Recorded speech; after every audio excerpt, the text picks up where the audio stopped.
Addicts assemble for as we enter the near run-in for this illustrious campaign. So much to take in yet what has been a long turnaround. Cupcake games are done. Ship strategies could well be established in our minds, but are some people potentially putting it on grass and going that couple of game weeks early? All to be found out. Yet again, welcome to another edition of the FPL Addicts podcast. Game week 30. This season is flying. And so these two who I'm about to introduce, one has got an O to the end of his name, who is a fan of the spreadsheets himself. And the other, he's our special guest tonight, who has it as part of his Twitter handle. May I introduce to you, first of all, Marcello, and the grand opening to FPL Vincenzo. First to you, Marcello. Good evening. Yes. Hello. How are you, mate? Welcome to the stream. Yeah. Welcome to you as well, Vincenzo, or we could say Craig as well. Yeah, it depends what you know me as. Vincenzo's like a fake name, isn't it? Do you want to be called by a real name or a fake name? Call me Craig's probably easier. This is what I wanted to ask you about first, actually. Where has Vincenzo come from? Because I think you were in the Juice football tournament, and I was making Craig, and then Vincenzo came. I was like, "Is this two guys, or is it the same guy?" I did the pod last year with two other guys called the Man On, and we was just like Man On Craig, Man On, etc. And then when I started to do podding on my own this year, I felt like I needed a new name. Obviously, I wasn't part of the Man On group anymore. My favourite TV show is Only Fools and Horses. And the main character is Del Boy in that. And there's one episode where he goes to Miami, and effectively the villain, the mafia boss in Miami, is called Vincenzo. He's basically a doppelganger of the main character. So obviously now I'm on my own. I felt like I'm the doppelganger of what was Man on Craig. So it's my favourite TV show. There's ties to that. Oh my God, I've got the box set, and I don't think I've ever seen that episode. He goes to Miami, one of the later ones. So, cool. Yeah. And to be fair, when I come to pick a name in the community, a lot of them were taken. It's not like loads of choice right anymore. I love it. It's like your second persona. Yeah, it feels like it is a new persona, but I'm still the same person technically, and that's what that character kind of felt like in the show. I've got quite a few different social media. I've got a Pokemon one, a skating one, an FPL one, my normal one, and I never thought to make a new name, but that sounds really interesting. Maybe for my next hobby, I'll become, I don't know, Digimon Craig or something. That's really lovely jubbly, says Banjo Sandwich. Yes, I've seen that. Well, considering we're touching the comment, we might as well touch on comments before I actually ask a question to Craig. So, all-star lineup, Marcello just thought it'd warm the pipeline. Addicts assemble. This question I want to get to come later on, if that's okay. It's best to kickstart the agenda, but how much influence will Sky's fixtures picks have when it comes to what we can and cannot go where in the schedule? We're probably best not to answer it now because it might be quite complex, but just keep it in mind if that is okay. Take the comment aside, Craig, I want to ask you before we go to your side from the previous game week, how have you found the season so far, especially with so many rule changes? And you could compliment as well, how have you fared in general? I like it. I like the fact more players are pickable. It's maybe a different sort of template now to what we're used to. It's a different mentality to not pick all the goal-scoring midfielders, for example, and there's different routes to points. I like that. I think there was too many players in the past that were basically not pickable, and the game was narrowed down too much to maybe 20% of the database of the game. So I like the fact they found a way to introduce more players to our teams. Maybe that needs tweaking a bit for next year, but we're all learning here. I think on the whole, my season's been good. I think most of the changes, and I think I count that as one of my strengths in FPL, is my ability to adapt. I've played for like 20 years, but I've never really played the same structure style 2 years in a row. I think a lot of people find the formula they like, find the formula they're used to, and just carry on playing it year after year. And certain years it doesn't work. I feel like I'm more adaptable than that. So I was on the DEFCON guys probably earlier than most. I picked like the Tarkovskys and the Elliot Andersons probably before many others did. On the whole, I think I'm doing fine. I'm like 70k overall rank, but I think it's one of those where my mentality in the game is that I think if you're generally quite a good player, you'll probably finish about 100k. Is my general thought as a loose thing. Obviously, if it's a bad season, you might be a bit worse. But if you do most things well, you'll get 100k. Where you finish above that, I think, comes down to how much luck you get. I think probably on the whole this year, I've had more, I wouldn't say bad luck than good, but lots of risks I've taken maybe haven't paid off. I've had a triple captain Gabriel. He's got clean sheets all around the double game week and none in the double. That's a little bit of bad luck. I didn't own Phil Foden because I didn't think his run was sustainable. It carried on for about 6 weeks and everyone got about 70 points off him and stuff. So a few small things that go a different way. And I'm probably like top 20, top 30k at the moment. But I'm in a good enough position to maybe challenge the top 10k again. We've got enough chips to play still, haven't we? There's still a lot of time to make up points, etc., etc. So on the whole, I'd say I'm relatively happy. I feel like my head's in the right place with the right players to own in the game. I think that's half the battle if you understand, if you found the play style that suits everything. So yeah, I can't complain. Obviously, you always complain. You always want more than you've got. But I can't really complain. I've done okay. I think your team looks great. I mean, I'm ranked 30k, and if I could swap ranks in your team, I probably would. To be honest, you're set up quite well. Do you want to swap?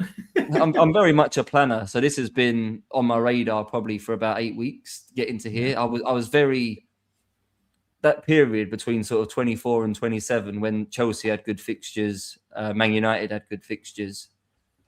I kind of let that go because I felt like this period now the possibilities were stronger to target 28 to 32 more than 24 to 27. So I already had Harry Wilson in place, Thiago in place, Van Dijk, all these sorts of things.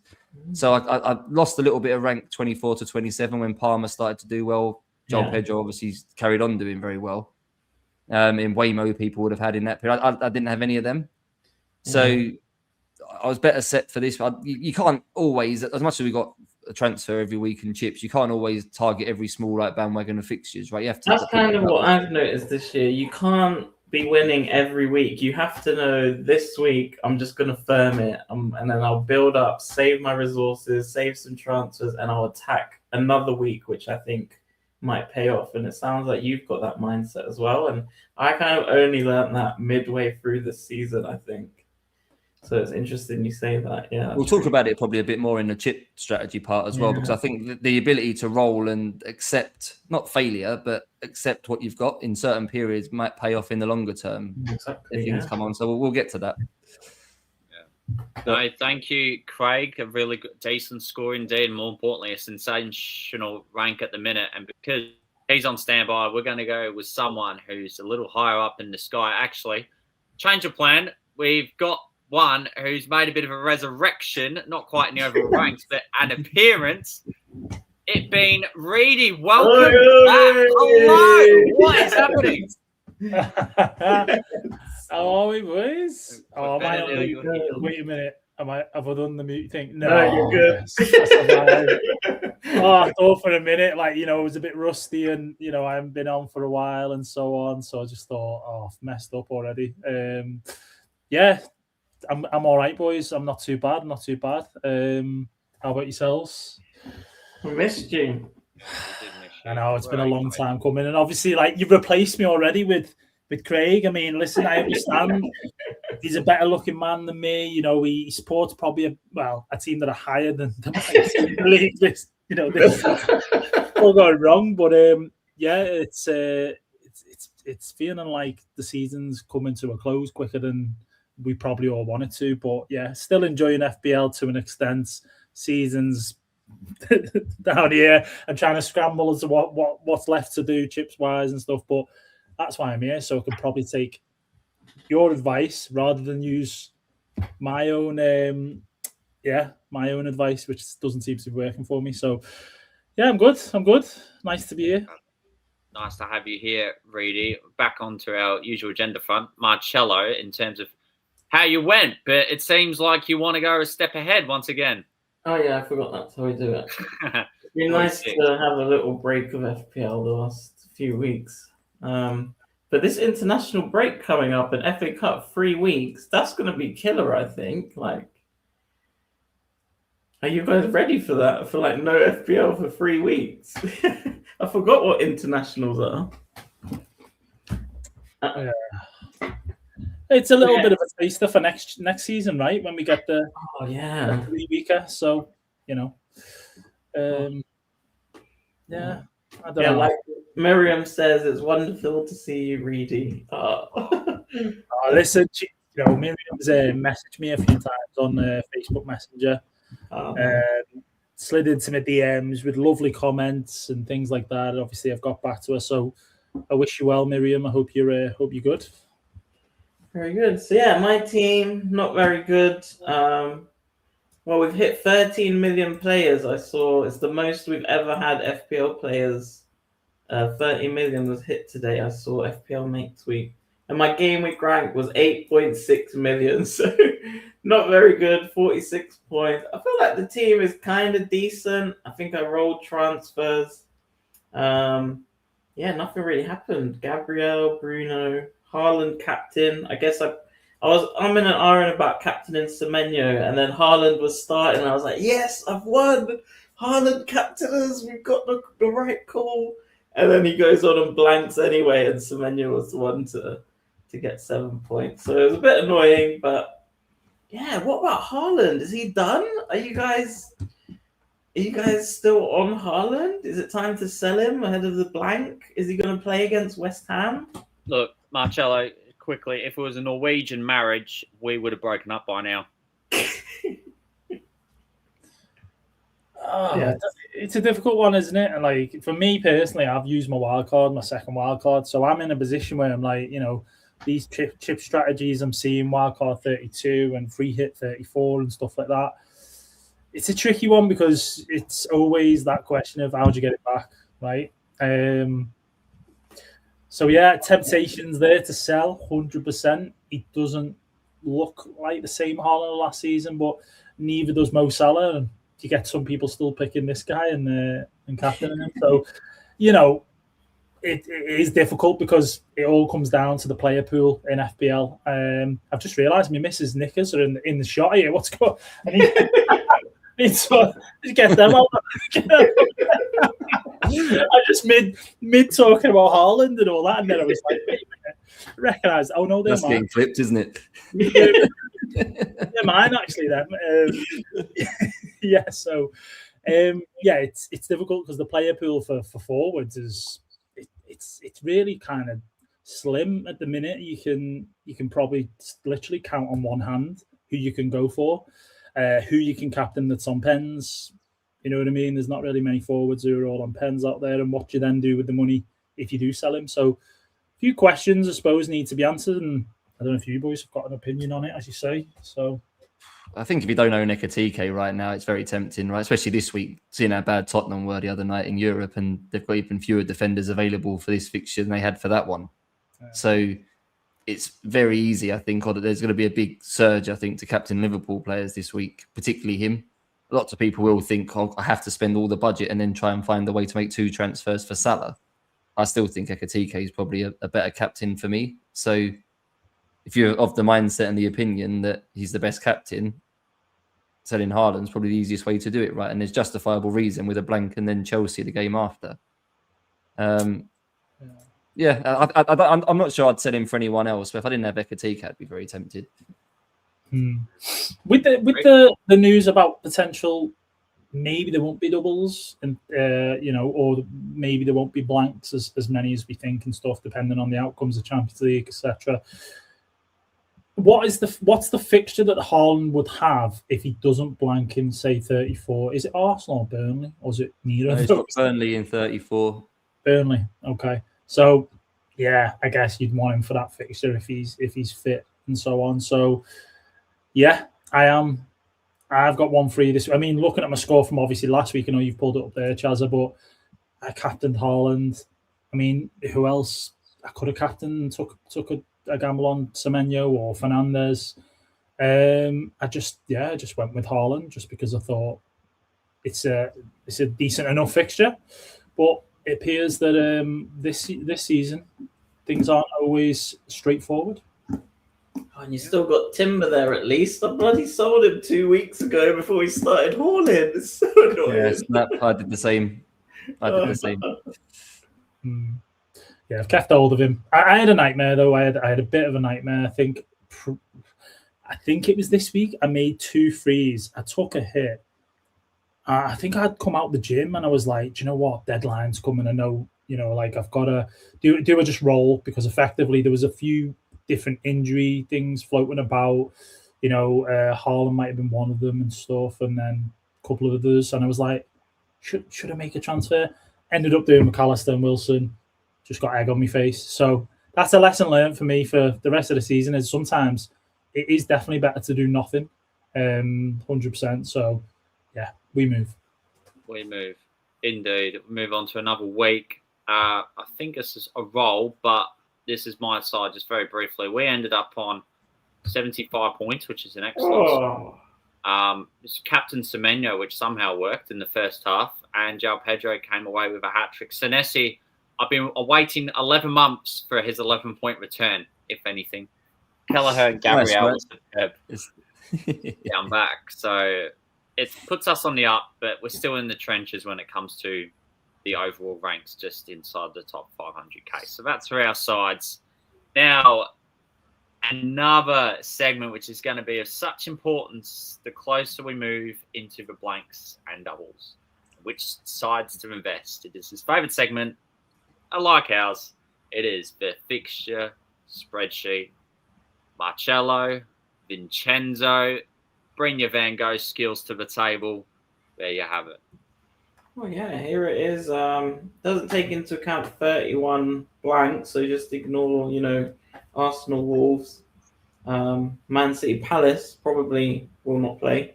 Is it confirmed now? I guess it is confirmed. But yeah, not confirmed. It depends if both of you get knocked out of Europe, then it could go ahead still. Let's see what happens against Larnaca tonight. Aston Villa winning 1-0. Watkins. Yes, he lobbed the goalkeeper with a header. Oh, amazing. And yeah, Villa are quite high in the fixture ticker. Liverpool, Brentford, Forest. Do you guys have any Forest players? Anderson, are you tempted? Gibbs White seems to be informed. Do you trust their defence now? Go on. After you, Vincenzo. I wouldn't probably personally pick anyone else apart from Anderson, I don't think. And I wouldn't even be desperate to get him in. I think whoever you've got in that budget midfield position is probably fine. I don't think these budget midfielders, you don't pick them for the fixtures, right? You pick them for the DEFCON. And it's arguable, I haven't got any evidence for this pod, but it's arguable that the harder games are more likely to give you DEFCON. Attacking returns are kind of unpredictable for these guys. So yeah, as we saw Anderson hauling against Man City last week.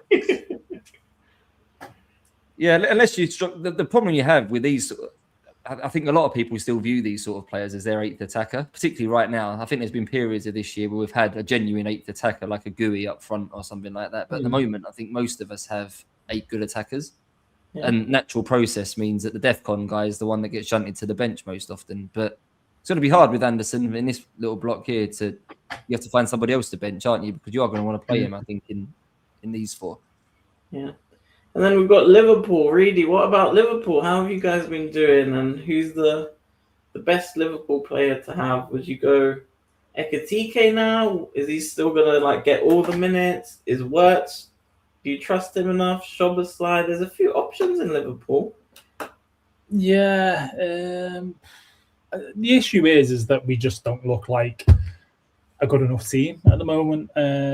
So it is difficult. And, Gomez has played, I think, possibly 2 games now back-to-back. So, you're waiting for him to kind of, he needs to have a rest and not be playing as much. Frimpong's back now, but how long before he has a dream about Naby Keita and his hamstring pinging, and next thing you know, he's back on the injury table and stuff. So, Szoboszlai, if he was able to play more advanced this season, there's a chance he is a much better pick. I went for McAllister just because he seems to go in, once he goes on a bit of a run, he kind of seems to, stick at that. And I just did hit a bit of form, didn't he, McAllister? Yeah, I thought he was going to go as well. He does have a bit of a purple patch and so on. And he was getting in more positions where he was in the box and stuff like that. Verts obviously got his injury, his knock, and he was out for a bit. So he, for me, isn't justified for his price. You know, he's what, 8+ mil. I just don't think it's justified enough for what he does and so on. And there's other picks in the game, you know, albeit that they're maybe a million more, but they're just better picks because minutes, you know, penalties, etc. This isn't given a good account for a Liverpool player suggestion. By the way, I just realised. I mean, like, I'm basically telling you not to go for Liverpool players, but Ekitike is up there if you're going to go for one. Van Dijk still, I would say. And if I had to pick a a random pick, I'm going to stick at McAllister. I'm going to stick with McAllister. Enough price, and just seems to be playing more advanced. Yeah, and then 1-0 down against, is it Fenerbahce or? Yeah, FC Kebab. Basically, it's you'll come back. Galatasaray it is, but close enough. 1-0 down, second leg to come. No fans for Galatasaray at Anfield. Disciplinary. Disciplinary thing. And they're not the best team, don't get me wrong, they're not world beaters, but it's just renowned to be a tough place to go. I think you've got a great chance still. We have to have to turn up, otherwise that's it. We're out. Surely more likely than Chelsea or Tottenham turning it around, both losing 5-2. or City, yeah. More likely, you know, there's a chance, and as long as there's a chance, we have to just make it count. So, we'll see how that plays out. But you know, everything's really crunch time for us at the minute this season. Champions League, FA Cup, League as well for to get in the Champions League places and so on. So, we'll see what happens. Okay, and then just one thing quickly to add, Marcello, here. Just a couple of stats. Obviously, stats can be read in different ways, but back onto Nottingham Forest, Morgan Gibbs-White at the moment, he's had 18 goal attempts in the last 6 weeks. That's joint most of any midfielder. I think he's had 7 in the box, and I think Salah's the only midfielder in the whole game that's had more shots in the box than Gibbs-White. Wow. And I think shots on target, Cole Palmer's the only mid. So if you view those 3 stats as important, total shots in the box, shots on target, he's in the top 2 for all 3 of them. And he's got 3 home games in the next 4. It's interesting you mentioned Gibbs-White right now. The amount of times this season I've been tempted to go for him, just because what I see on the eye test, and I see Forest in some games and I see how he plays, and I think, there's a player there. We all bang on about Morgan Rodgers and how great he is for Villa and things like that, obviously. But obviously, in terms of FPL, he's not quite, he's had a few blanks and so on. But I think Gibbs-White, he is very much underappreciated, underlooked, or whatever you want to call it. It's just that I don't know for what reason this season I've just not gone for him. But the stats are there to back it up, as you say. Great stats. So it looks quite pricey, doesn't it, at 7.3? But if you're chasing right now, whether you're chasing a mini league or getting into the top 100k, there's probably worse punts. What's his ownership here? Quite low, I imagine, 4%. Yeah, it's probably worse punts you can have for 4 game weeks here. Well, what an intriguing shout. Gibbs-White of all people. Wonder if we type him into my transfer suggestions. Who's he rivaling? So it is Anderson or Gibbs-White, yeah. So if you think Gibbs-White will start getting the goals, and then you've got Bruno G, who might be coming back from injury, but I don't think the fixtures look that nice there. Whereas for Forest, the fixtures look amazing, at least for the next 5.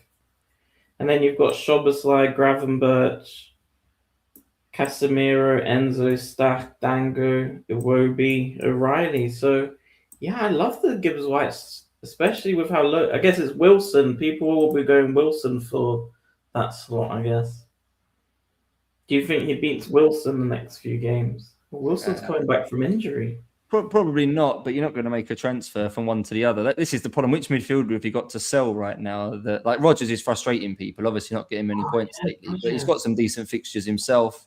You're not really going to sell Rodgers for Gibbs-White. That doesn't feel like maximising a transfer at the minute. So unless you've got a midfielder who's injured, or you're desperate to sell Semenyo right now because he blanks or something like that. If you need 11 players coming up because you haven't got enough, like 31. I think anyone's selling Semenyo right now. He's been unreal. Yeah, so that's the hard part. I think there's not many midfielders who people probably have who are sellable, really.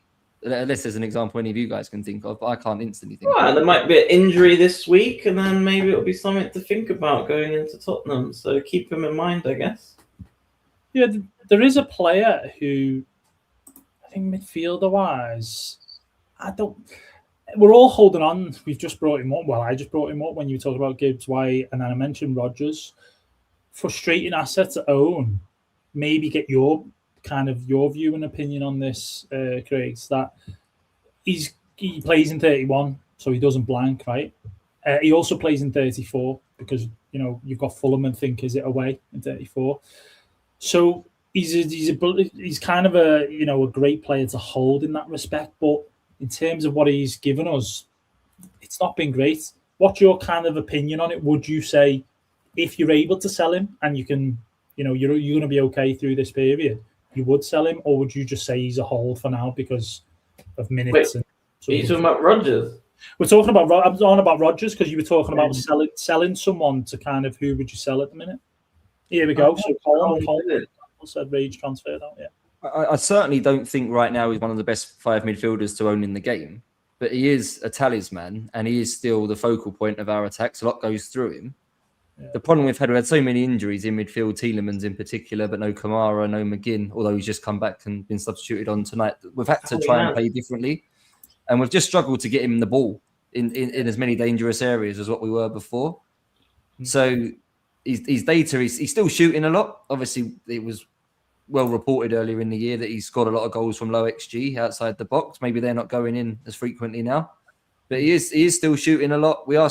He is still the talisman of the team, and I still value that quite highly, that you're getting a talisman. He's playing every game, every minute. Yeah. But if he was on a wild card right now, you wouldn't pick him.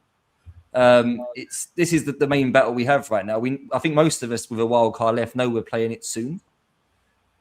Is any to make a transfer this close to the wild card? I think needs a lot of thought.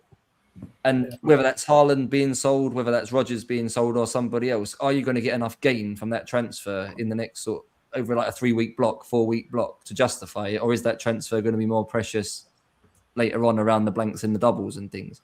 To me, I'm probably more in the mindset right now. I think rolling, if you can, is better. So I'm probably going to keep him, but I wouldn't necessarily put someone off. Someone's sitting there with like 3 or 4 free transfers at the minute and not sure what to do. I think he is sellable. Yeah. But also, if you've got like Rice and you've got too many Arsenal and Man City players that blank next game week, would you go Rice to Gibbs White this week? I'd rather buy Gibbs White than Rodgers if that was the choice. If it was one of those two for the next block. Yeah. Interesting. No, thanks for that. I'm probably going to keep just because of the situation I'm in with no wild card and stuff. So, it is a keep for me, but other people in, different situation, as you said, more transfers, etc. And it's nice to get like an insight into that and your opinion on it. Right, Rodgers' fixtures are so nice. Man U away, West Ham, Forest away, Sunderland, Fulham away, Tottenham, Burnley, and then Liverpool, Man City. All teams with something to play for, though, Marcello, right? A couple of teams battling relegation, a couple of teams chasing top 4. Does that make them good fixtures or bad fixtures this time of the season? That's a different debate, isn't it? But feels like there's no more good fixtures this year. What is a good fixture? I don't know anymore. But yeah, it's very interesting end to the season with relegation battle, top 4 battle. Everyone's got something to play for. It feels like and then players wanting to impress for the World Cup as well, or are they going to want to not overdo it for the World Cup? I don't know. There's a lot to think about. Rodgers scored twice against Man U and West Ham early in the season as well. That's the thing. And when he scores, he hauls. He's either with 2 points or he's like 10 or 15 points. We were a different team then, though. I don't mind those sort of stats, but you have to analyze the full picture, right? We were a different team then with different availability of players, etc. So, and especially the 2 goals against Man United and one of them against West Ham was all from outside the box. So obviously it is repeatable, but I don't think we can go in with those expectations that he's going to score 25-yard bangers every week like he did in those games before. I don't hate holding him. I don't think he's an emergency sell, but I think you can do better. Very interesting. And then Chaza, what about Arsenal? Is this your season? Are you feeling more confident now? We don't have long left. Last point for the segment. I think it was a very important victory away at Brighton, albeit we didn't play amazing. Sometimes you just have to go out there and win. It's definitely not the right time to invest in assets, especially with their blank coming up. And it's a definite blank, unlike City, where there might be some possibility where they could just reschedule it in the same week. So it's just keeping in mind, that upcoming blank and the bench as such. Yeah, and you've got a nice end to the season. Like Wolves, Bournemouth, Man City, Newcastle, and then you've got Fulham, West Ham, Burnley, Palace to end it.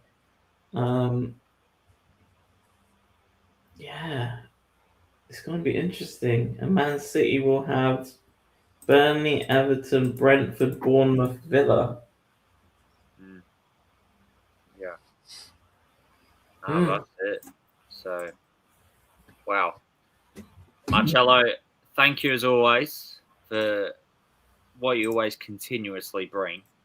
Appreciate it. Hopefully that helps with the informed such decisions. We've got some transfer dilemmas, which we will get to in due course. So first of all, just very quickly, a quick check on the public league where that what was Fizzy Water has now lost his fizz. Kieran's gone way down a second. And he's now 28 points behind because Ryan... He's getting battered! Yeah, he's getting battered everywhere he goes. Ryan Jerky. 18.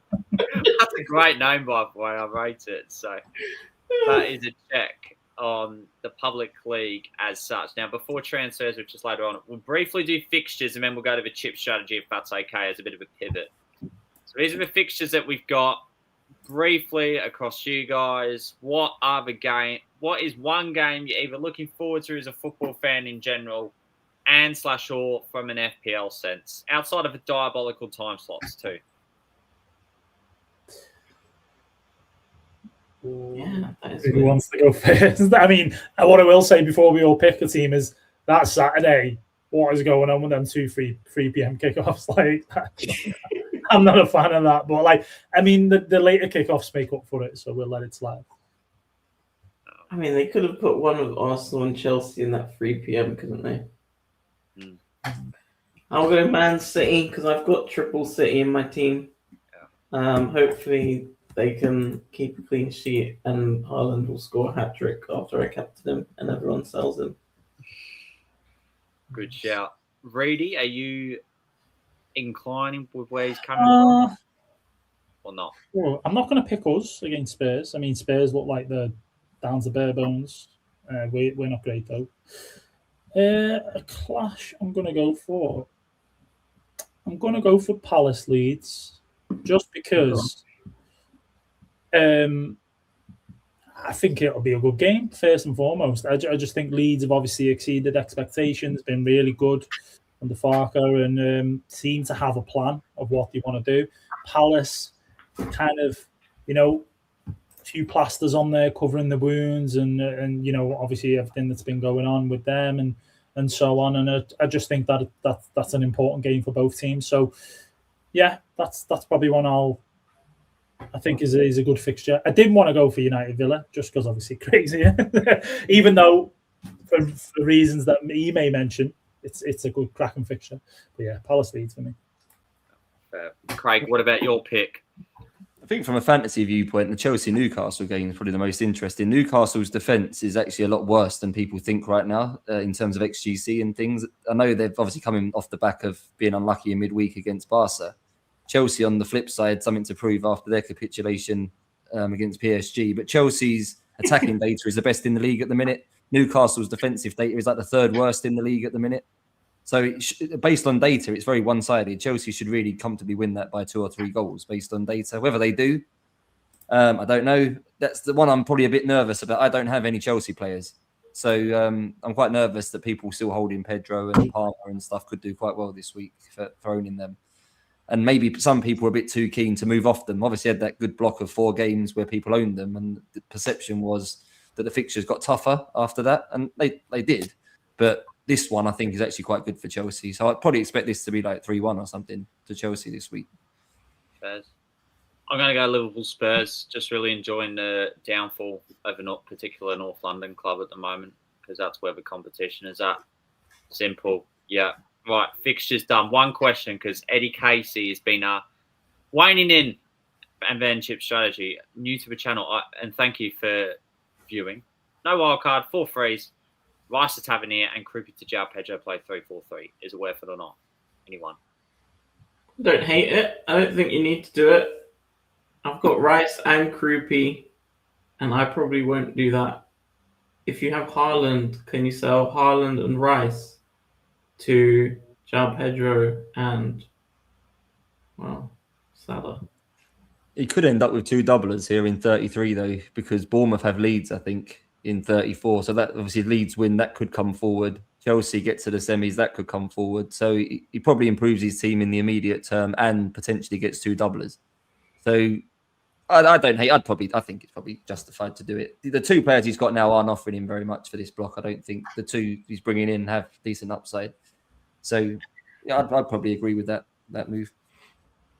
And I think that transfers in nice to the chip strategy, because the draw, the FA Cup draw, Arsenal and Chelsea getting a nice draw. Yes, we've got this here. It kind of helps us plan, I think. And like Vincenzo or Craig says, are we thinking Arsenal and Chelsea now will double? They're the most likely teams, right? They've got the easiest draws on paper in the cup, and they're both still in Europe. Is it Port Vale? No, Chelsea have got Port Vale, haven't they? Chelsea, Port Vale, and Arsenal, Southampton. Yeah. And then we've got Liverpool, Man City, and Bournemouth v West Ham.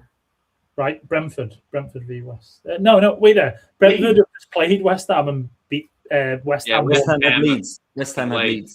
Leeds. Yeah. So let's just say Arsenal and Chelsea are through. That's kind of why I want to get João Pedro this week, because, like you said, he's probably going to double in 33. Everyone's got him. Everyone's going to have him. Why not get him early and get ahead of the price rises and stuff? And, it's good fixtures as well for now. So that's definitely interesting. Now, are we saying wildcard 32 is locked in, Vincenzo, or not? Not for me. And I think there's 3 reasons for me at the moment. One is Man City play Chelsea in that week. And on the expectation at the moment, both might double in 33. Naturally, if you wildcard in 32, you're going to have a lot of players with the bench boost 33 in mind. I think that would be the reason to wildcard 32 would be then to bench boost 33. Are you going to want loads of players from that Man City Chelsea fixture on your wildcard in 32? You're going to pick them because they double, but then you're stuck with them in 32. On the flip side of that, the teams like Man United won't double in 33. That Man United have arguably one of the better fixtures in 32 at home to Leeds. Are people going to be happy to bench boost with Bruno Fernandes in 33 away to Chelsea? Looking at the likes, Arsenal might double. You can have Saka. Chelsea might double. You can have Palmer. You can't really have Bruno Fernandes and all of those guys. So most of us have Bruno right now, and I think we'll probably admittedly want him in 32. You're going to transfer. I suppose you could use a transfer on him in 33 to sell him. And then the other problem at the moment is it's not looking like 33. If we get doubles, there won't be any what we'll call cheap teams in there. So to make the bench boost justified and to get good use out of it and a good bench out of it, you obviously need players from teams like Sunderland, Leeds, etc., etc. I'm not sure if we're going to get a big collection of them. Mm-hmm. So because even if Leeds do get to the FA Cup semi-finals, if they beat West Ham, there's no guarantee their 34 fixture moves to 33. I think there's a possibility that it can stay in 34 in the midweek, because that fixture is not impacted by anything in Europe. which is one of the reasons why the 34s need to go to 33 to accommodate the European games. I'm not the best person to speak to on this, but I think it's Leeds Bournemouth, isn't it, in 34? That none of those two are in Europe, so I think it's possible they could. Don't know for definite, but they could keep that in 34. Hence, no double and blank, even if Leeds get through. So you'll be making decisions without really knowing the full picture of that. So yeah, lack of cheap teams, issues around that Man City Chelsea game in 32, and what you're doing with players that don't double in 33 but are good in 32. Bruno, Thiago, people like that have got quite high ownership at the moment. Do you want to go without them? So all those three things put me off a little bit. Okay. So yeah, this one here is for free hit 34, but we've also got here free hit 33. So in that strategy, you'll want to target the teams who do have a 34 fixture. And I've put them in green here. So like you said, the Wolves, the Sunderland, Leeds if they lose, Man U, so Bruno you'll want to have for 32, Villa, Spurs, Fulham, Forest, Brentford, they all have their games. So yeah, that is the question from FPL Discomfort. Free hit 33, which we see here, you load up on all those teams. You kind of got more teams that you can kind of load up on. But the downside is you're not going for those Arsenal, Newcastle, Brighton, Chelsea. And then what I've got here is the fixtures until the end of the season. So 32 to 38 minus 33, because you're free hitting 33. So the best fixtures are Arsenal. So afterwards, you're going to want them for this run from 35 to 38. So you want your greens at the top. So here you've got, the teams you want to target, Wolves, Sunderland, Man U are at the top.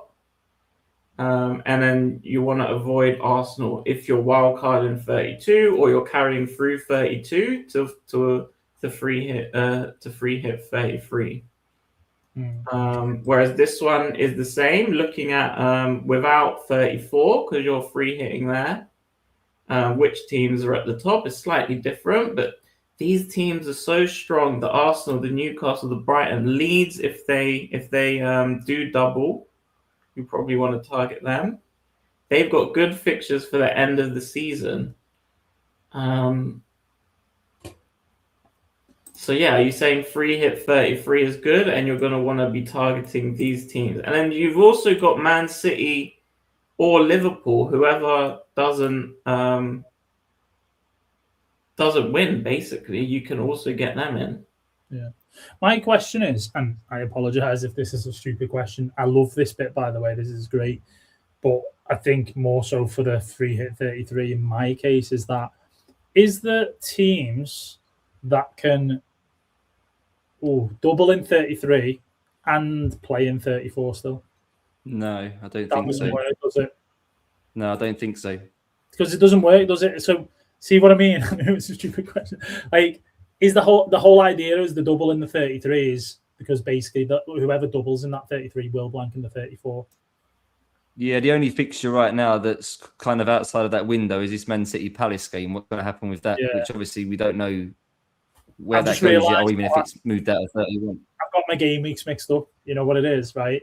It is 31 I'm thinking of, because I'm thinking, like I mentioned before, I think to do with cups and stuff, we've got a blank in 31, but it's obviously Arsenal and City, isn't it? Yeah. And then who are the other teams that they play? Wolves and Palace. Wolves and Palace. So then, 34. But then I was talking earlier, I was talking about FA Cup, and I was saying about Fulham, because Fulham play in 31, but obviously they're out of whatever now. And then they also play in 34. But then in 33, Fulham will just have a single fixture. Is that right?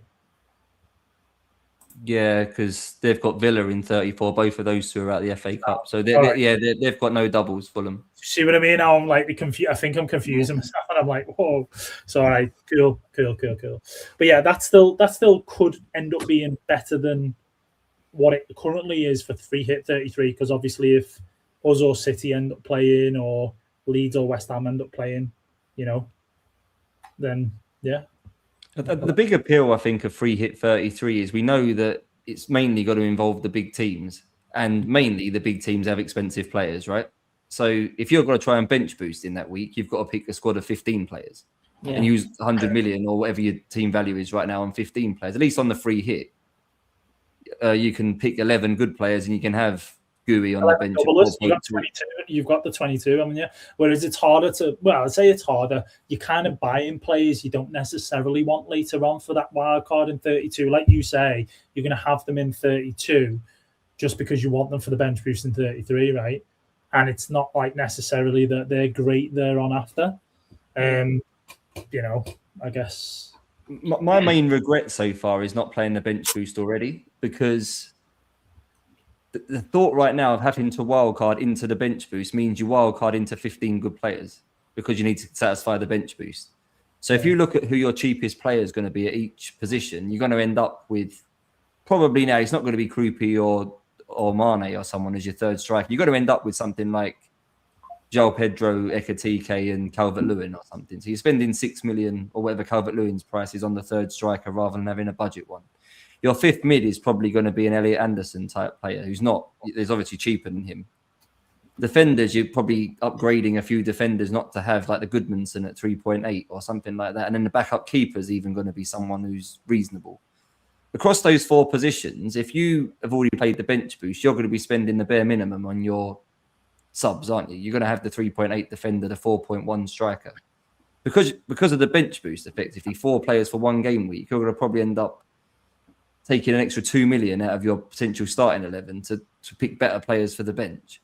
And there's not enough game weeks to move them all back out again. So you're going to end up, from now till the end of the season, having a deep squad. I'm not saying that's ever a bad thing, but it's not maximising the spend in the starting 11 because you've got 8 good attackers.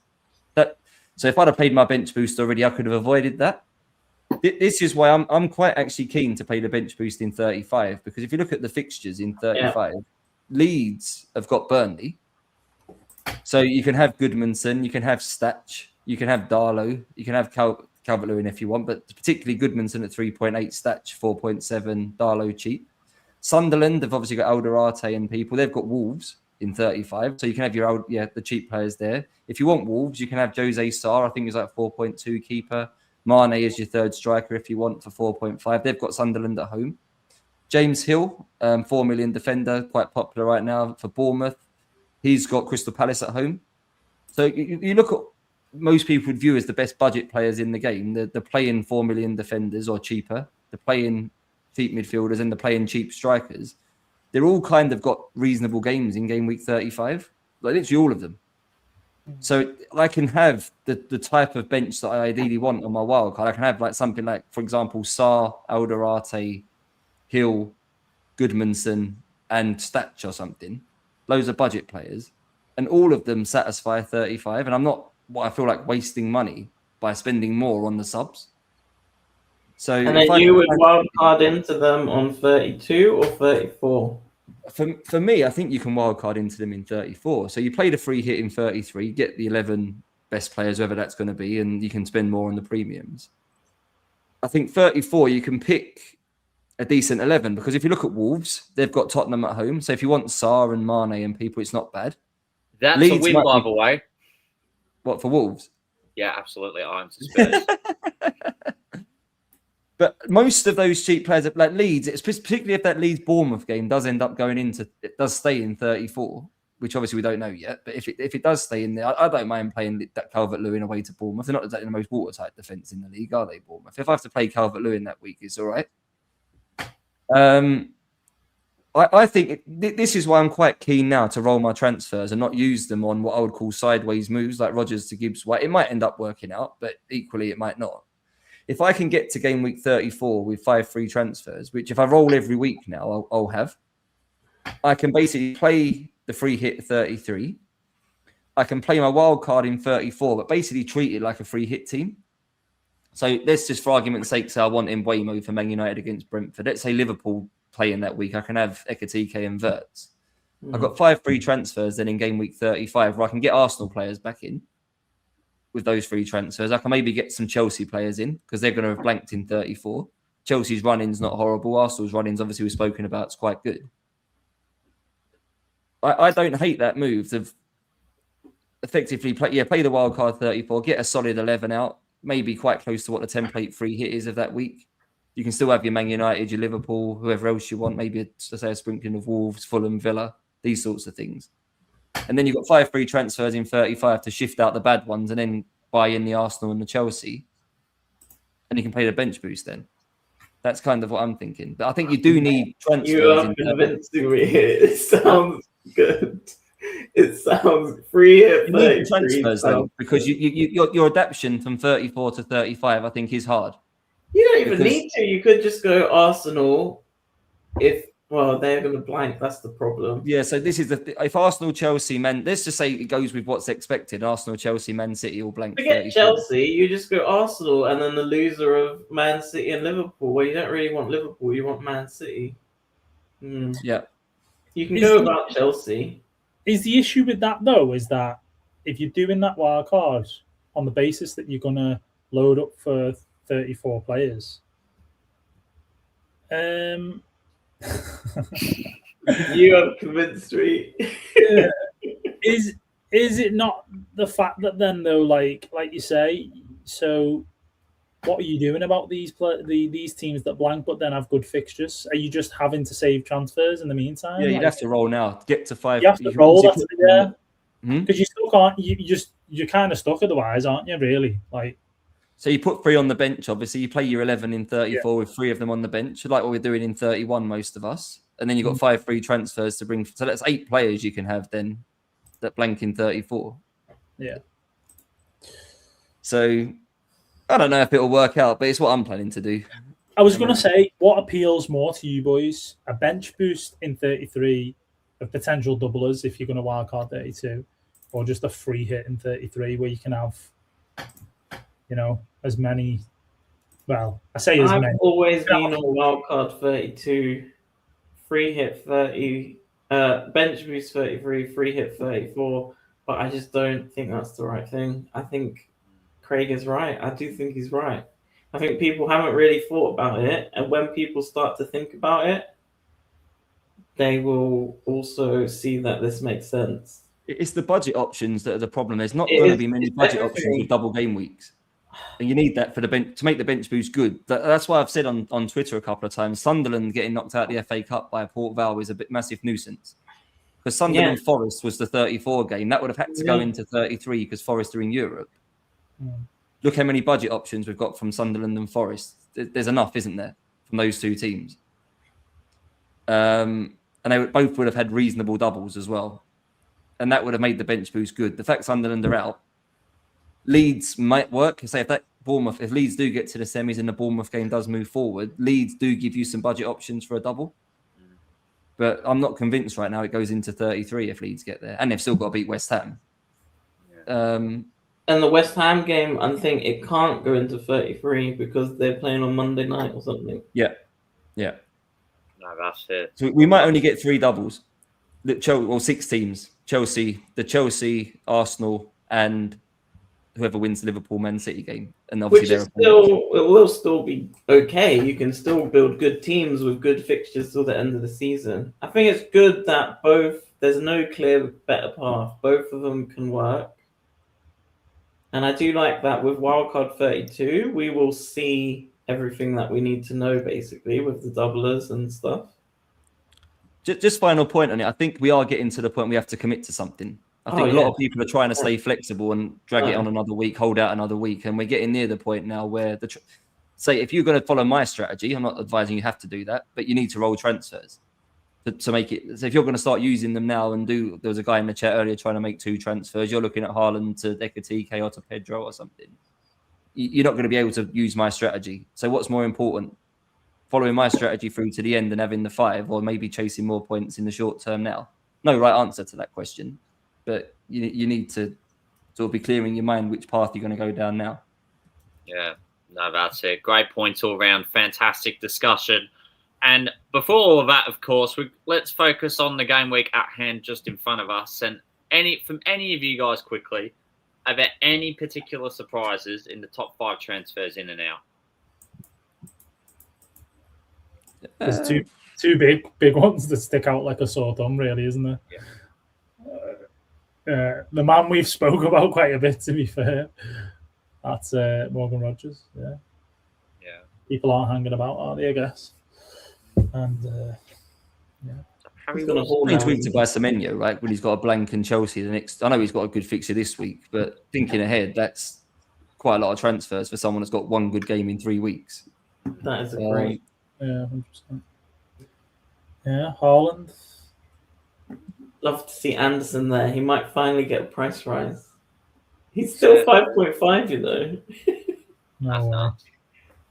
He's the 6th highest scoring midfielder in the game, and he's still at his starting price. That's right. Gibbs White will have more transfers than him in after this pod. Yeah. Nothing massively surprising, really, is it? But just probably the transfers out more than the transfers in. So People are selling down the Ven after his red card. yeah, imagine. But yeah, Wilson, another one. Like, Yeah, that's an intriguing one. That's a shame. What do you think it is? People scared of a lingering injury. He's not been confirmed. He's definitely back. Is it? That's probably the thing. He has got a knock. I don't think he plays this week, but I can't sell him. I need him for 31. Yeah, I seen something that where he was on a podcast or something apparently where he just said he's got a bit of a knock at the minute. So no indication, I guess, of it's long term or it's not. I've just brought him in, so to sell him would be absolutely stupid, and especially that he plays well. As far as hopefully, he plays in 31, so I'd need him for that. If he doesn't, I'm in trouble. Oh dear! Yeah, you meant to watch Palace at 8. Yeah, this is. I thought you meant you were in trouble with the missus for a minute. Then no, it's Palace. Don't bother with that. Trouble when Wilson doesn't play. Don't bother with that. Marcello, should you go? Did you want to team first? Thank you. Yeah, I can do mine, but Yeah, I don't do want yours, to go, and then so. we'll let you skip, and rightly so too. Okay, Marcello. Yeah, I think I've got two transfers. 1.3 in the bank. I will need to get rid of 2 of these guys before next week because they're blanking. And then 3 if Wilson is not back. And I've only got 3 transfers. So I can only sell Man City and Arsenal this week, or I could just roll. I think this is the best starting 11. It could be Chalobah. It could be Anderson. It could even be Krupi starting. Who would you start out of these 4? I'd definitely start Enzo. I'd bench boost. No, I'm joking. It's actually like a difficult week for you, Marcello, like with some of these. If he was confident Wilson and Haaland, it's the Man City guys, are they going to play? But if he was confident on Wilson and the Man City guys playing, I wouldn't hate that bench boost, to be honest. I mean, it's Arsenal down the line as well. Well, yeah, Arsenal squad. I think I'd rather bench boost 33 or 45. Yeah. I was going to say. I should have bench boost the other week when I said this would be a good week to bench boost, and then my bench went crazy. Oh, really? Was it this one? No, the one before that. Yeah, that one was an okay bench boost, but no, I like to know that 33 option is still there. 15 doublers. We'll see. I'd probably. Well, is that your final bench order? I was going to say. No, I don't know the bench order. Stick Krupi in first, just in case. Yeah, I did that last week and I regretted it. He came on instead of Enzo, I think. Right. And the week, I think like Krupi is just a cheap guy. He can play. Oh, it's Burnley though. Oh, I've got him for game week 31 only. But it is Burnley. Oh, that's annoying. I kind of want to start him over Enzo. I would ask the question, what do you own him for if you're not going to play him against Burnley? For game week 31 against Man U when I have 10 players. I'd probably play him over Wilson, I think. Oh, I mean, I'll probably have an auto sub.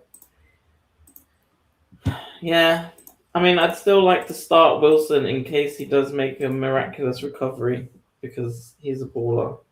I think he's got Liverpool coming up. Yeah, Wilson's got Burnley and then Liverpool. And Wilson, he scored against Liverpool last time.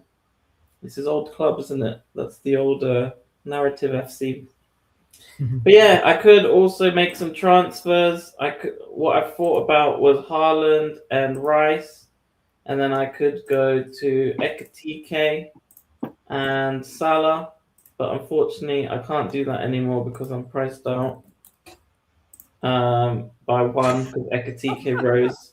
So I knew that I had to do it earlier on the week, and I think Ekitike is rising again tonight, which is annoying because I could have been up on that. But I probably should have done that, to be honest. But you don't need Salah. I could get any other midfielder, Palmer. So if you're saying you probably should have done that, though, does that mean that you're not confident on Haaland captain this week? Or? Well, no, I'm also happy to roll. I think Haaland will play. I think he'll score at least one. So I probably will just roll. But this is what I've been thinking. Selling. I have to sell them next week, so I could just do it this week. But West Ham's a fine fixture. Everton's a fine fixture. But I'm going to have to do it next week. Should I just... I kind of sell Gahey, but then I don't know who I'd sell him for. No one really. I don't think you need to make these transfers this week. 100%. Not this week. I'll just do it next week. And like I said, Wilson could be out next week. You've got a healthy squad. I need to get rid of them anyway, but Man City might play Palace, but I'm sure that's not going to happen. But how soon is that game? That's like... Yeah, I still think I wouldn't sell your Man City players. That blank's not confirmed yet in 31. Exactly. You'd be livid if you made transfers getting the Man City players out. Exactly. Don't really want to sell Gabriel. Don't want to sell Rice. I've looked at my pricing. Gabriel, I've got 0.9 stored in. Semenyo, I've got quite a lot, so they're not going anywhere. Haaland's only 0.4, so another price drop, and I'm only losing 0.1 on him, which is not bad at all. So I think Haaland's got to go next week, and it'll be Haaland and Rice or Haaland and Gahey. You'd probably get another midfielder just to make it a bit more exciting. You'd probably be going Ekitike because, that opens up the 32. If I didn't want to wildcard in 32, I would want the Liverpool players in.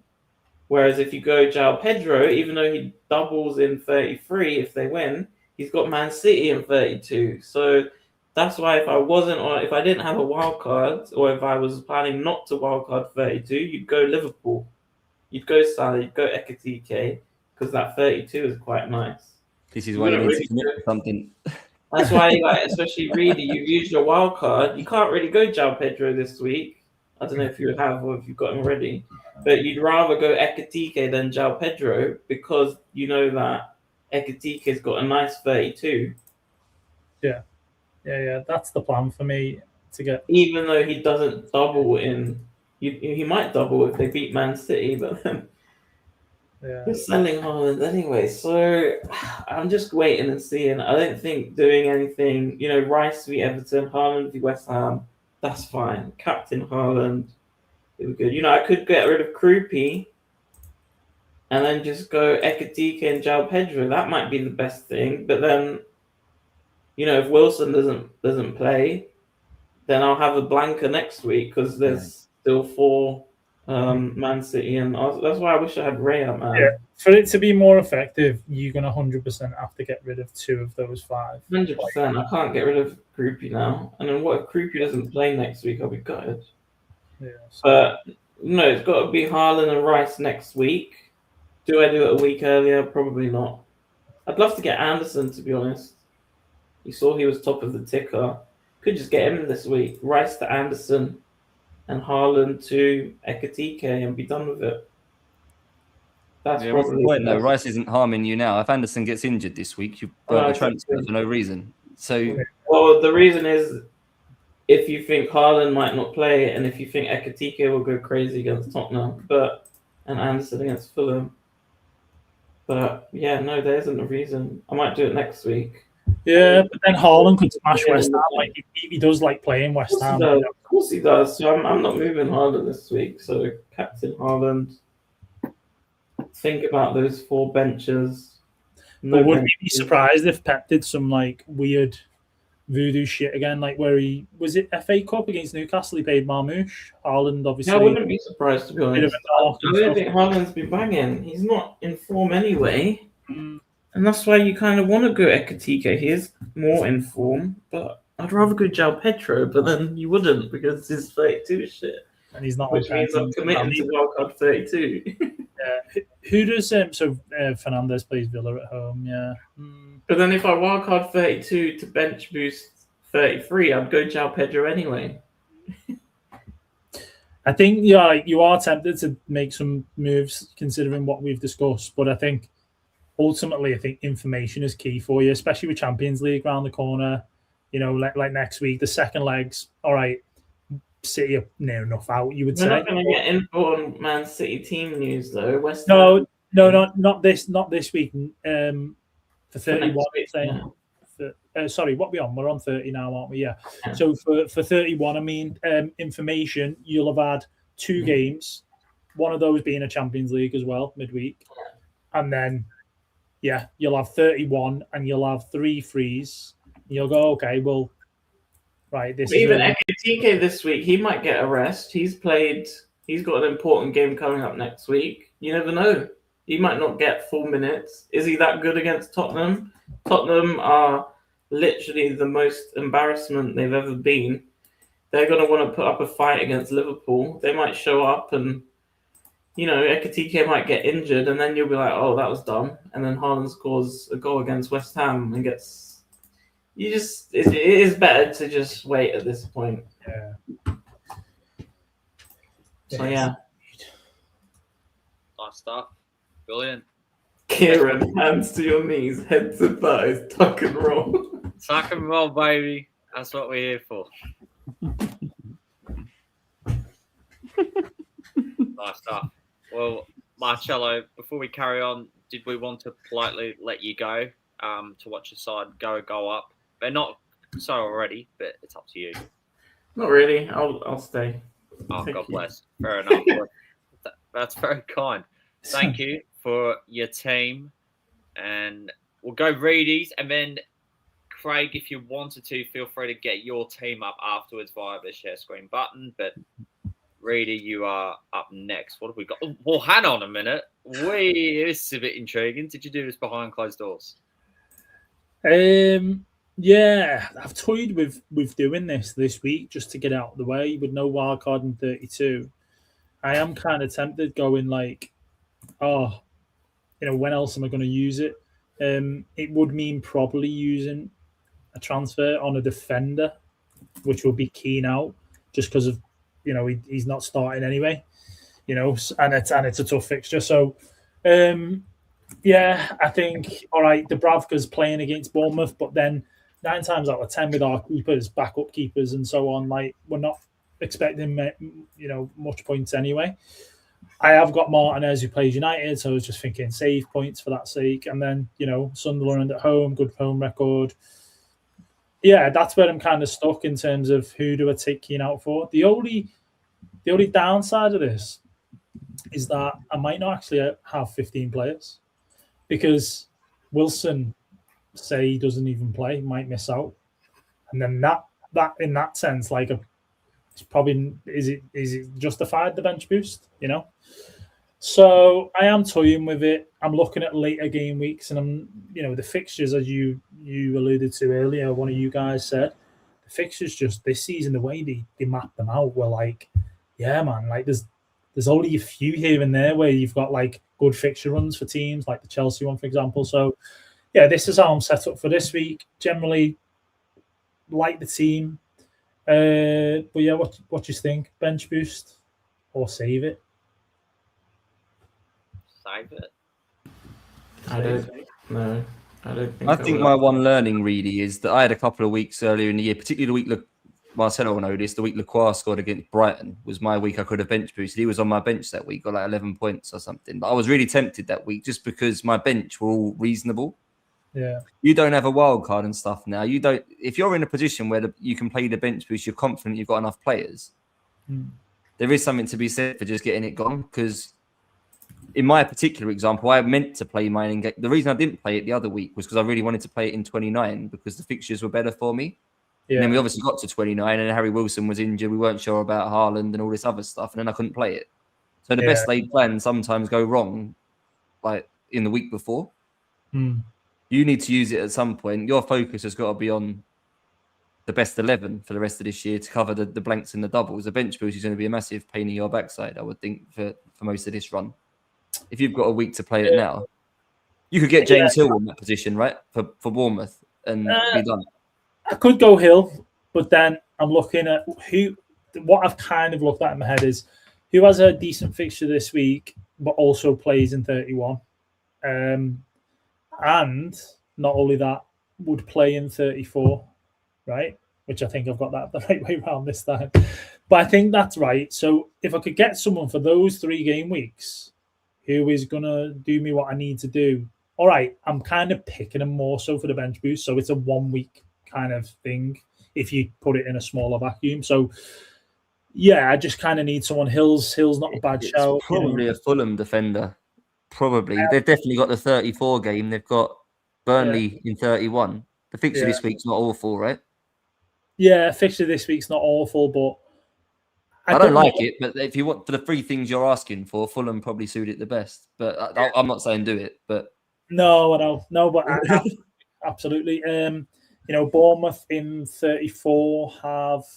It's Leeds. We don't know where that's going, do we? We don't know exactly. It feels like it's Fulham and just do it and then go with that as a bench boost. Is Anderson okay though? He was ill. He then didn't start in the cup. He didn't play West Ham, but he played in the cup, didn't he, against Southampton? Yeah, did he start? I can't remember. He was ill for the West Ham game. Yeah, the West Ham game he was ill. When was the cup? It was Sunday. He was on the bench and then he came on. No, so he played 90 on Sunday against Southampton. So it looks like he's kind of back. I feel like this is the one. This is the move to make. Join me. I get myself a 31 player. I get myself a 34 player. And it's a good 31 player. It's Burnley. Yeah. So I'm not going to make it yet because I kind of want an update on Wilson. Whether we'll get that is another thing. So I kind of am weighing up. Okay, if Wilson if there's some doubt there, then I might just. I think you'll know. I think you'll get a heads up on the Friday presser. Yeah, maybe if it's Friday. But yeah, 3.2 left in the bank still, even with that. Can I afford? I still can't afford Ekatike. Like nowhere near affording him with Krupi to Ekatike. Just can't. You want to save it for the midfield big guns, right? You'll probably need one of them at some point. You haven't got really anyone to move to them at the minute. You probably need the budget to get someone up to a Palmer or a Saka at some point, I would think. Yeah, like Saka's 9.8, still out of reach. Even if I sell Wilson, I'm not going to sell Wilson, but like just an example, if I sell Semenyo, then I can get to Saka, players like that. But I think at some point I will potentially bite the bullet and I will just sell Haaland. I will just do it, but we'll see. Yeah, thanks for your insight on that one. Pretty much just 2 teams to go for, really. Probably Bournemouth and Fulham out of the options. Very good. Smashing stuff as always, Reidy. It's finally great to see your insight and teams and the team itself. Right, Craig, did you say that you could share via FPL team? By the looks of it, you can. And yeah, so I've got this at the moment, 2 free transfers. I don't desperately feel like I need to make one. Obviously playing James Garner away to Arsenal, but I'd like to think he can get me 4 points with the DEFCON. I'm not guaranteed to play him yet, but I've got more confidence he's going to get more than 2 points. Well. Oh, you got 2 free transfers as well with this team. I told you I've been planning for a while to get to this point. I've had the plan that I've stuck to for a bit. So I don't know who to play. Garner, Rodgers, and Anderson. I think it's a bit of a coin between the 3 of them, to be honest. Rodgers clearly has the biggest ceiling, but Rodgers. No faith in him at the moment to deliver anything. then do I trust? You know you're starting Rodgers. You're a Villa fan. Come on. No, at least if I bench him and he does well. Talisman, you know. I mean, I think Tielemans has a big impact on Rodgers, though. You know, I really do think Tielemans is. Yeah, he's still out. But surely it's Rodgers in Ghana out, no? I don't know. Oh, it doesn't matter. Wilson will sub out anyway. Well, if Wilson, yeah. I suppose. Yeah, I did that last week. I left Rodgers on the bench, and everyone got Elliot Anderson against Man City off the bench, and I got 1 point from Morgan Rodgers against Chelsea. I didn't get the same bench jam as everyone else, so it may well happen to me again. Yeah. I will captain Ekatike, though. I say this Tottenham defence is by far the worst defence in the league at the moment, and that's with their good defenders. The fact they've got bad defenders, I can't turn down this chance, I don't think. So if I get unlucky, he doesn't. I know you said he might not play 4 minutes. I can see why you'd say that, but you don't get many chances for a nailed centre forward for quite a good team playing against a defence this bad. Is my mentality. So I haven't deviated from Haaland very often, but I think this is 1 week I'm prepared to do it. I think. He's got to go for the Champions League, though, surely. Van der Ven suspended.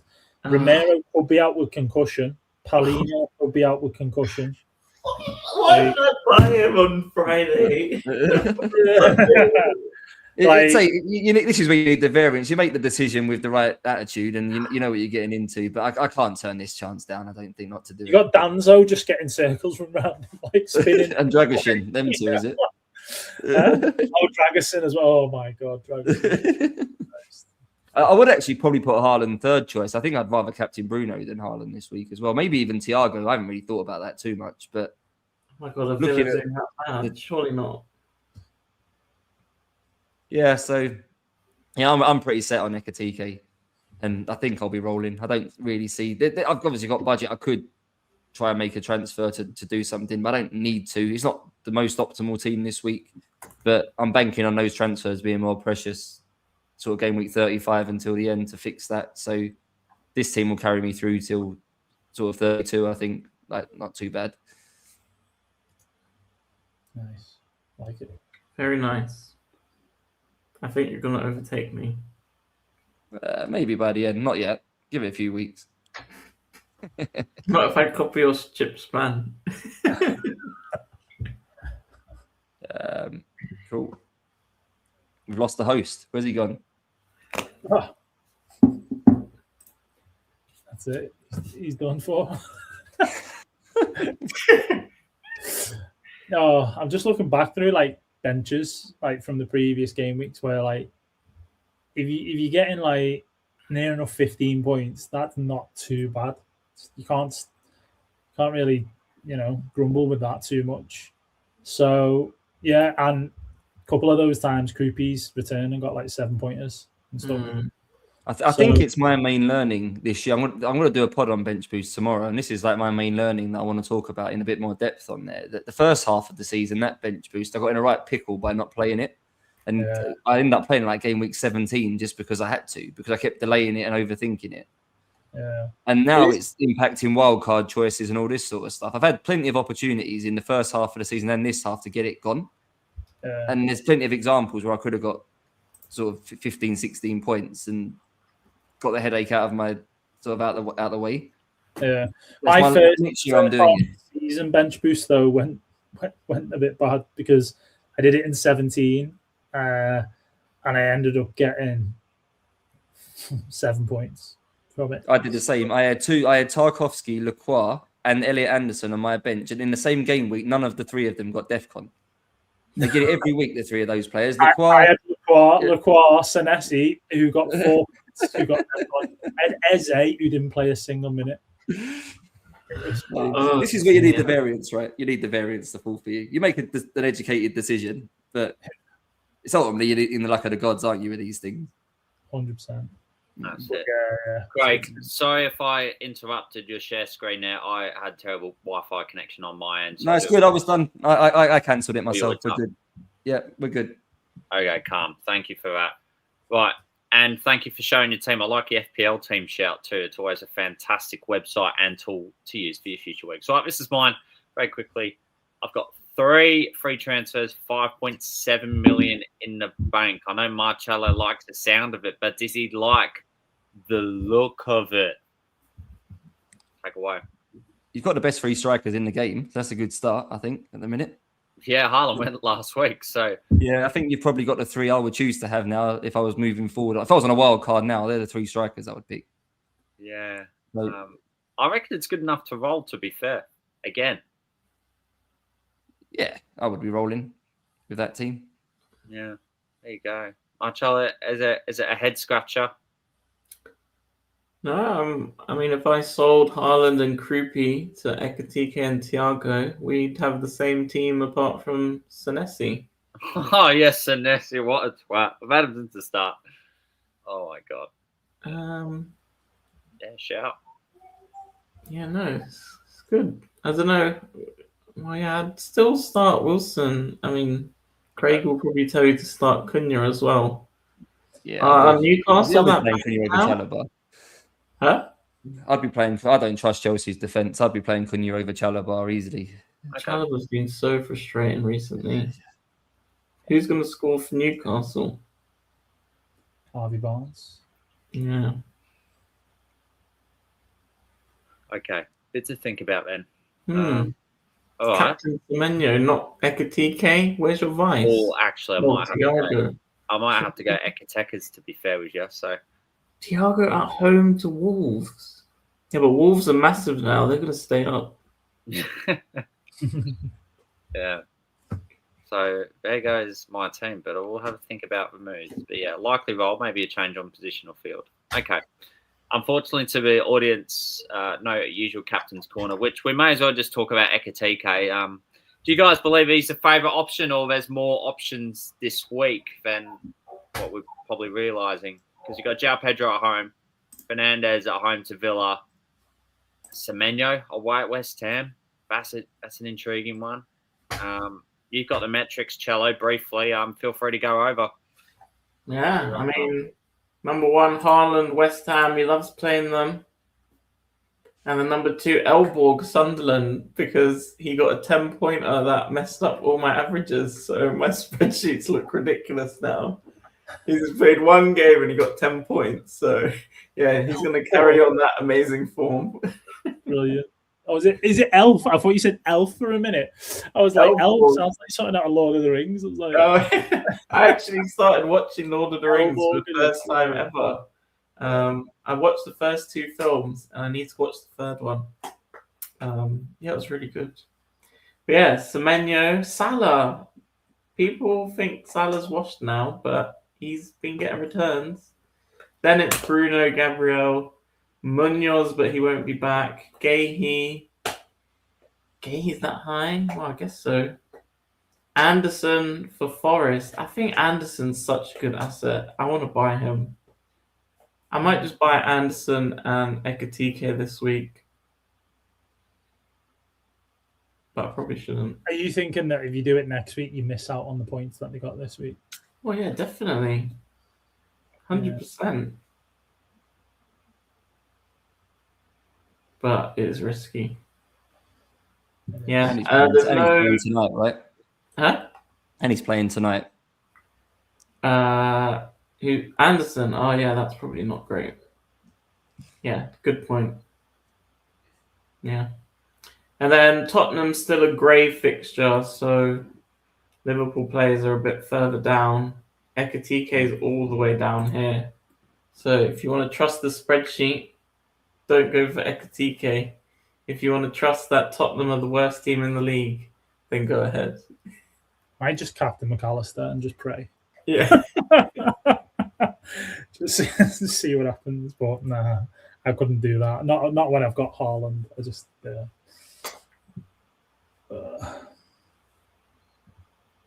Okay. Right. Thiago Wolves is sticking out to me now. After Chaza advised him. Yeah. I haven't really thought about that. That is a good fixture, isn't it? Strikers don't always do well against back threes. I'm not saying it's a permanent rule, but in general, it's not usually good for a number 9 playing against the back 3. There will be exceptions, but as a rule of thumb, I don't like captaining strikers against back 3s. So bear that in mind for that one. So wait. Go Reidy. Guardiola, wait there. What's going on with this spreadsheet? Yeah, I was assuming I was that. like, I looked there, I was like, Guardiola. It'd be a great fixture for him this week. Is he fit? Next week we've got no, he's not fit. This is all just okay. assuming 90 minutes. Right. Next week we've got Wilson, Bruno if he's back. Next week's is so interesting. Salah, Bruno. Who would you do next week? Next week, I think Bruno Fernandes will be the template cap, won't he? I think next week. Bruno Fernandes. If not Bruno, potentially Rodgers, if you're holding him and he gets a goal this week. Do I trust Wilson or Rodgers enough to put an armband on them? Personally, no. To either of those. So one of them probably will do quite well, but there's a security blanket with Bruno, isn't there? That you trust him a little bit. Yeah, he's going to be the highest captain, isn't he? Like it's so annoying in a way because you're like, oh, this could be a week where I could actually like pick something, maybe get a bit lucky, and you just do, and you get egg on. Like you end up getting burnt because Bruno will end up with like an assist or pen or something. If I'm going to take risk, I don't like doing it on captaincy very often. I'll do it a handful of times a season. I think this week with Ekatike against this Tottenham team, I think I'm prepared to do it. But as a habit, I'm looking at 5-6 times a year. I'll go against the main captain. He's just got more routes to points than anyone else. Yeah. That's at the end of the day. I don't think there's enough going against Bruno next week to make me think that I'd want to take that on. First of all, stacks to go about. Heading into this weekend, Marcello, as always, thank you very much for that. Right, I think that kind of wraps it up. Probably one of the longest shows of the season, and rightly so. 4 people, lots to discuss. Craig, you've been phenomenal. I want to let you know that. Thank you very much for what you brought this evening. Yeah, sorry, I just like talking too much. Probably not a good guess when there's 4 people. It's why I'm better off potting on my own, because then I can keep it to a reasonable length. No, it's fine. No, and before I wrap up, I really should acknowledge too, Reidy, welcome back, and thank you so much for coming on. Oh, cheers, mate. I've enjoyed it. You know what I mean? It has been a while. Like a deer in the headlights when I first come on before, when you were like, "How are you?" and stuff. But yeah, it's nice, and yeah, weird season, I guess. I mean, obviously you're hoping Arsenal can wrap up the league and so on, but yeah, just a kind of crazy season. But as long as there's football, you know, we'll keep going, I guess. And good luck to you two. I think especially, obviously, Marcello and Craig seem to be doing a lot better than us, Chaza, this season in FPL. So, yeah, best of luck with that. That's it. We're all in different directions. All right, we'll wrap it up there. Thank you once again to I was going to say Vince, your bloody name's Craig. It's like Craig Van Gogh for a moment. Vinny. Still going with Vinny. Yeah, that's it. Marcello, thank you as always. I know we took up half an hour of a Palace game. I don't think he missed much. Just no goals at the minute. Until next week, guys. Yeah, thank you to you all for tuning in on what was a monster sort of Gameweek 30 edition. We'll catch you next week for the next edition. But until next time, all the best this weekend. Get those green arrows. Make sure you flex them on here. Cheers.